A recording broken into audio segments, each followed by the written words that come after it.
നമ്മുടെ mind set ആണ് നമ്മുടെ ഏറ്റവും വലിയ പവർ. സോ ഒരു പോസിറ്റീവ് മൈൻഡ് സെറ്റ് ഉണ്ടാക്കിയെടുക്കാൻ വേണ്ടിയിട്ട് നമുക്ക് യൂസ് ചെയ്യാൻ പറ്റുന്ന കുറച്ച് ടിപ്സ് പറഞ്ഞുതരാം. ഇതിൽ ഒന്നാമത് നിങ്ങൾ ചെയ്യേണ്ടത് നമ്മൾ എന്താണോ കൺസ്യൂം ചെയ്യുന്നത് ഈ ഒരു കാര്യത്തിനെ കൺട്രോൾ ചെയ്യുക എന്നുള്ളതാണ്.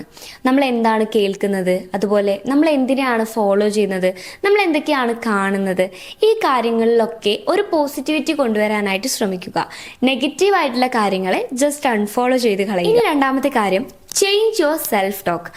നമ്മളോട് തന്നെ നമുക്കൊന്നും കഴിയില്ല, അല്ലെങ്കിൽ നമ്മളെ കൊണ്ട് അത് പറ്റില്ല, ഈ രീതിയിൽ നിങ്ങൾ സംസാരിക്കാതെ ഇതിന് പകരം എനിക്ക് കഴിയും, എനിക്കത് നേടിയെടുക്കാൻ പറ്റും, ഞാനത് ഡിസേർവ് ചെയ്യുന്നുണ്ട്, ഈ രീതിയിൽ നിങ്ങൾ കമ്മ്യൂണിക്കേറ്റ് ചെയ്യുക.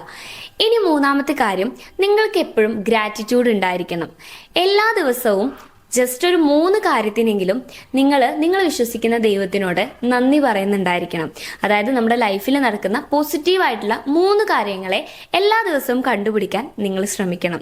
സോ ഈ ഒരു ടെക്നിക്ക് നിങ്ങൾ പ്രാക്ടീസ് ചെയ്യുകയാണെങ്കിൽ നിങ്ങൾക്ക് ഉറപ്പായിട്ടും നിങ്ങളുടെ മൈൻഡ് സെറ്റിൽ നല്ല രീതിയിലുള്ള ഒരു പോസിറ്റീവ് ചേഞ്ച് ഉണ്ടാക്കാനായിട്ട് സാധിക്കും.